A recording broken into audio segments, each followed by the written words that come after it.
We need to move to our next presentation. So next presentation title is an exploratory study to develop a framework of middle school science giftedness in NGS era. So Sherry Hiltbrand from Texas Tech University will present the study.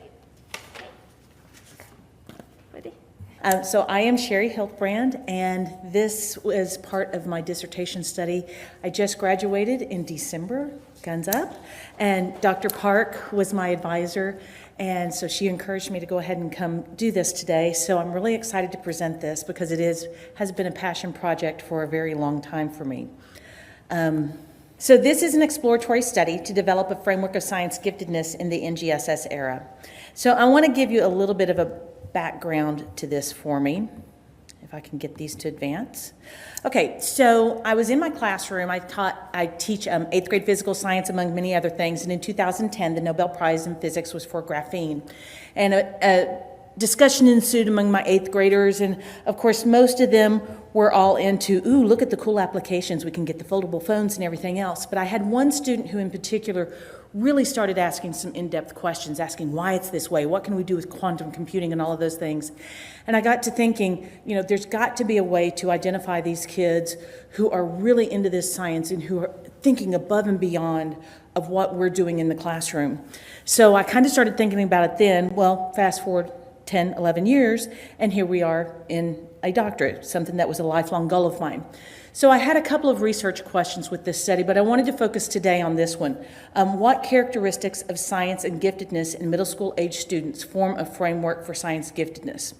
So I want to set the stage just a little bit with this, give you some background into this, and then talk a little bit about my methodology and what I came up with. Because the whole goal of this was to develop a tool that teachers can use in the classroom that was also developed by teachers, not me as a teacher, but as teachers who participated in my study.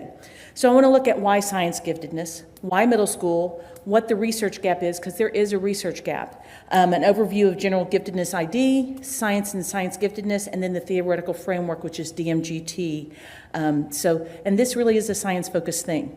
So just to set the stage on this, science giftedness is an intersection of the intellectual academic ability in science as well as the psychosocial characteristics of the giftedness.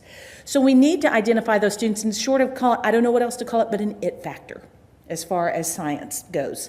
And so that we can develop higher programming and better quality programming for these students.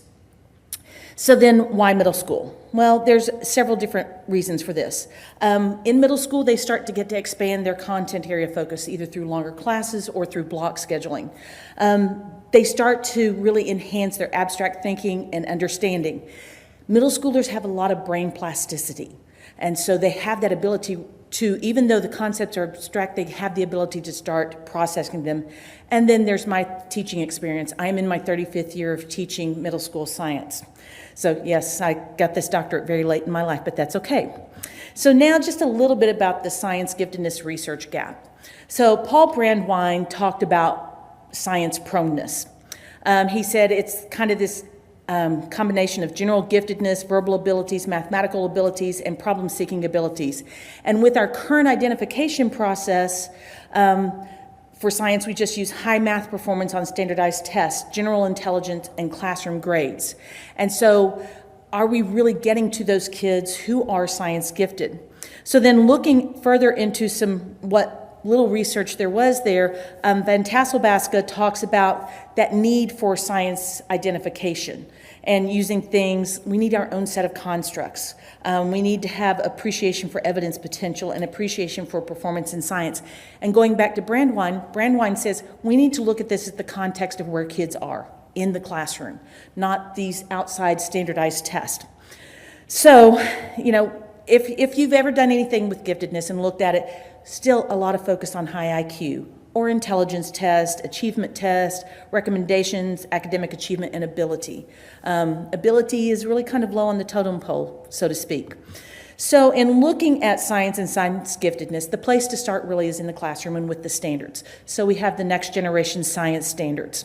They have a lot of skills, they have a lot of performance things, but then there's also some other aspects to it that they don't have. science is an intelligence component, as Gagne put forth in his DMGT, which I'll get into in my next slide. Also, we need a set of constructs for science giftedness that's not limited to intelligence identifiers or math ability.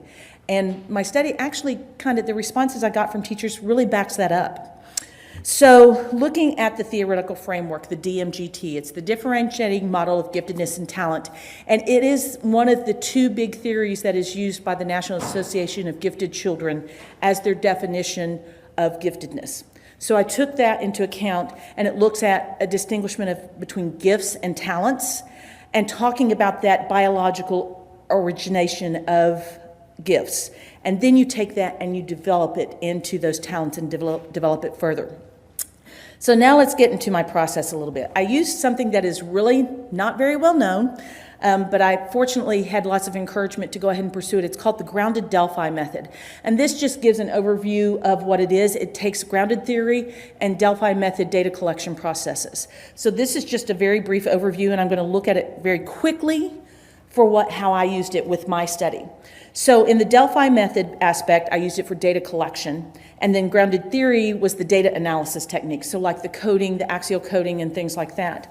So then the grounded Delphi method is very useful for forming new concepts and ideas, which this is, because the whole point is that we're trying to develop a framework statement and a set of characteristics to use for helping in identification. So there's 4 phases to this. There's data collection, concept discovery, concept prioritization, and theory development, which I've put in here of what I did in my particular steps. And I'm sorry that the slide is not clear with the way everything's delivering out. But so with the data collection, I just kind of gave you an overview here. Recruitment of the study participants is key. It's key in any Delphi presentation. We've got to have that expert panel, and I'll talk about that in just a minute. I used 3 rounds basically of data collection in that Delphi collection. Round 1, I got participation agreement, demographic information, some exploratory brainstorming questions regarding science giftedness perceptions. Round 2, participants verified responses after researcher codes initial brainstorming responses from round 1, which is what I did. And then round 3, participants verify final proposal of science giftedness framework as well as characteristics of science giftedness. So for the recruitment of this, I wanted to have people who were experts in the field. And by experts, it's not necessarily somebody who has tons and tons of research published on this, because there's a research gap on this, so we're not going to have it. So we need people who are experts in the field of middle school science, middle school teaching, giftedness, things like that. So I recruited from NSTA. If any of you are familiar with the Kessler Science organization, he does a lot of production of materials to help teachers teach science in middle school. They allowed me to reach out to their Facebook group and recruit teachers that way. ASTI was another way that I did that. The Texas Association of Gifted and Talented, as well as the National Association of Gifted Children. All of this, I didn't know the people necessarily who were involved in this. There were a few people who were passed along to me, and I emailed them and contacted them like that. So it really took that bias out, because I didn't know those people didn't know me. As far as participation, I had 41 people who indicated that they would participate. 36 actually finished the questionnaire. I had 7 researchers and 29 teacher participants. Now keep in mind, this was all during COVID. So I was starting this during COVID, completing it during COVID, and I will tell you that one of the limitations in this research was that from the first round to the last round, I did have a drop in the number of participants replying back. But this first round allowed me to get a lot of information. Okay, and so just to show you the demographics of the teachers, I really was shooting for teachers who had 8+ years of experience. Out of the 27 teachers who participated, or 29 teachers, who participated, you can see the split out of who taught science, gifted in science, the amount of experience. And of those that were 0 to 10, 4 of those were over 8 years, and that's what I was going for. So most of the teachers I had participate in this were experienced teachers, with most of them being 10 to 20 years of experience. Had all sorts of schools participate, had all sorts of school locations, which was fantastic. And you can notice on the school SES, and I use those definitions provided by NCES so that we have all of that, it's a very even distribution, which was fantastic. I did even have one participant from an Indian and Bureau Affairs school. So that was really a wonderful thing to have.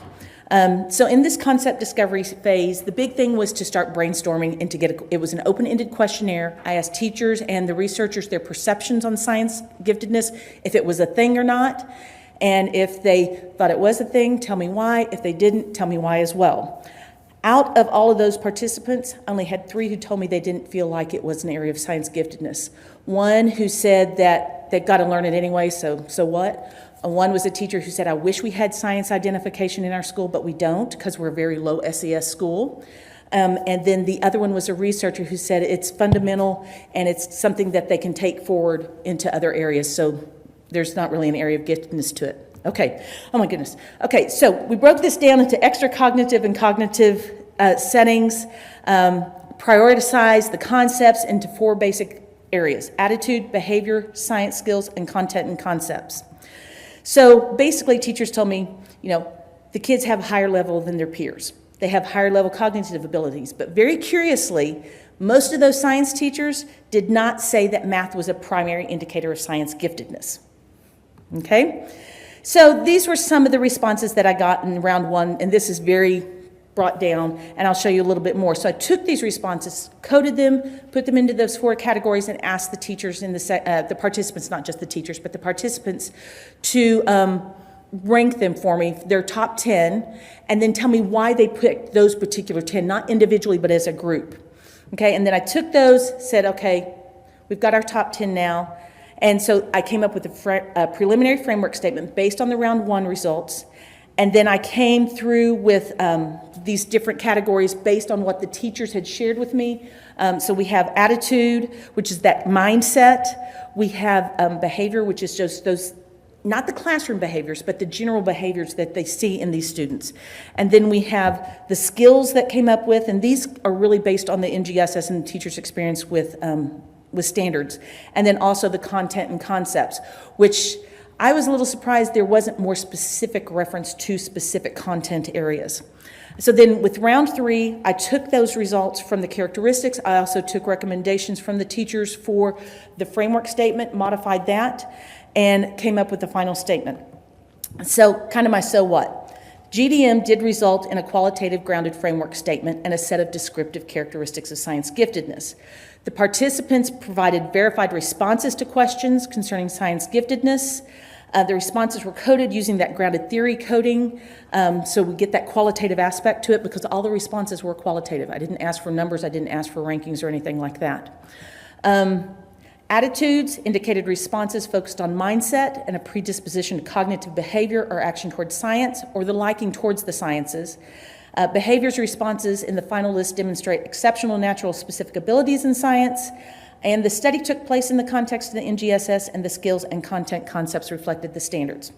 So, and I'm going to show this very briefly. This is not something that I have published yet or anything like this, but I want you to get to see this. So this was my final thing that I came up with. So the final statement, I'm going to read it from here. Middle school students who possess science giftedness exhibit a unique combination of the following attributes: attitudes toward the sciences, behaviors that demonstrate exceptional natural and specific abilities in science, advanced skills or the ability to learn advanced skills in practicing science, and a depth of understanding of science content and concepts in combination with creative and innovative applications of science content and concepts. And that is from teachers and researchers. So this is from teachers, for teachers, and this is kind of the tool, and then you can see the characteristics there. And I think I'm out of time.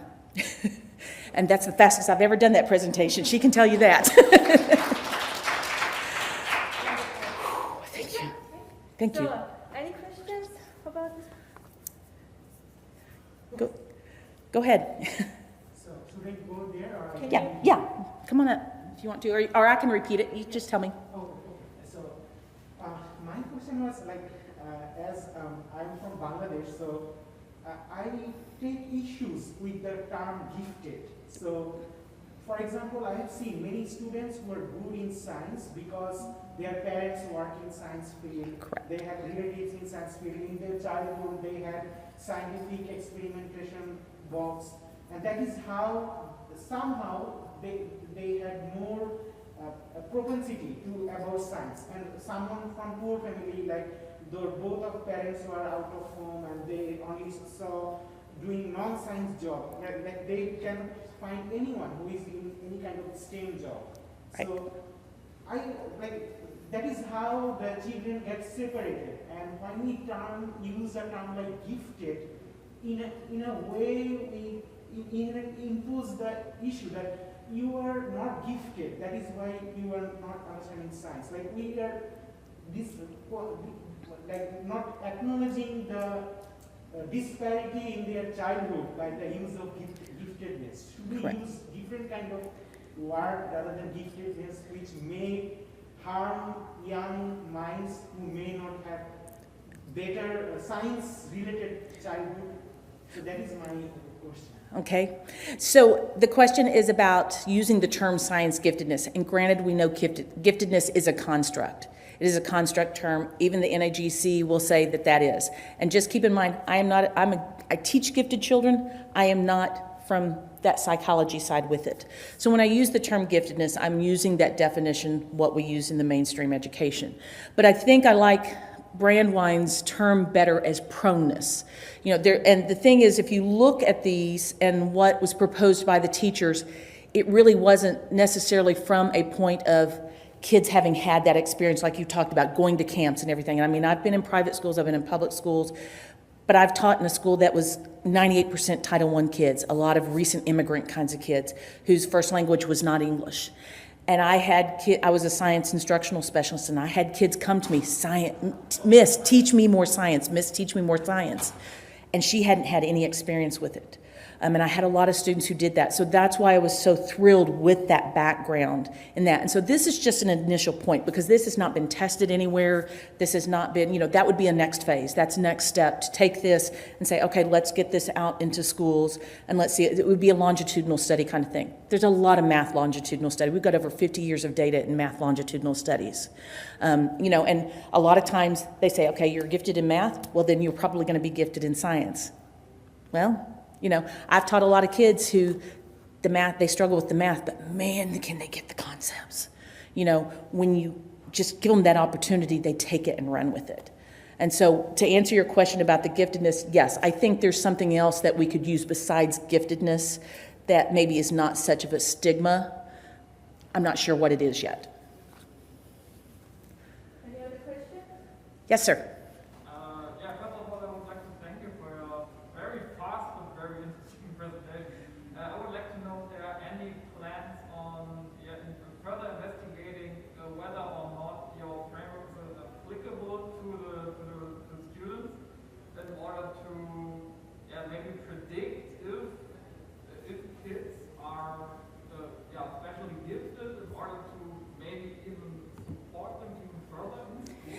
Well, and that's the next step. So this was my initial step. If I had done this, if I had unlimited time and money, I probably would have done this as a mixed method study with this as the initial point and then carrying on for several years. Like I said, this would be a longitudinal study. I'm looking for jobs. I'm kind of geographically tied because my husband has a really good job in Houston. So, you have to weigh that out a little bit, but I would love to take this forward. And like I said, I just graduated in December, so I'm still trying to figure this all out right now. And so we'll see what happens. I have put a proposal into NAGC to present there, and I think that between all of these, this may be a place where we can get something and move it forward, because the president of NAGC encouraged me back with this when I interviewed him 4 or 5 years ago, and he said there's just not been anything in science, and he's a former science teacher himself. So, yes, ma'am. I'm just wondering, what kind of implications do you see this having on middle schools, the structure? But what I've seen, I'm also a classroom teacher, is that a lot of times gifted is really hit K-5, and then in high schools we stratify kids honor AP, and middle school is kind of like empty. Right. And so the question is about really applying this into middle school, and how do we deal with this in middle school? Is that how I'm kind of understanding it? Yeah. So, that's the challenge. If you look at most gifted programs, it's advanced academics.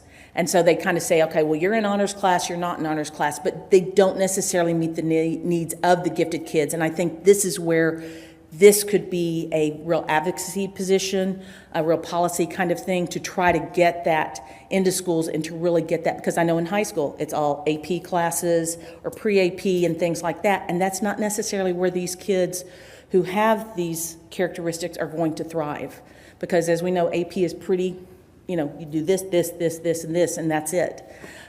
So, you know, there's a lot of openness to this right now. There's a lot of options, a lot of opportunities, I think, with this. And so right now, it's about getting the message out. And then once we've got that message out and somebody willing to take it and say, okay, let's take it and run with it, then I think we can go a lot of places with it. Thank you. Okay, thank you.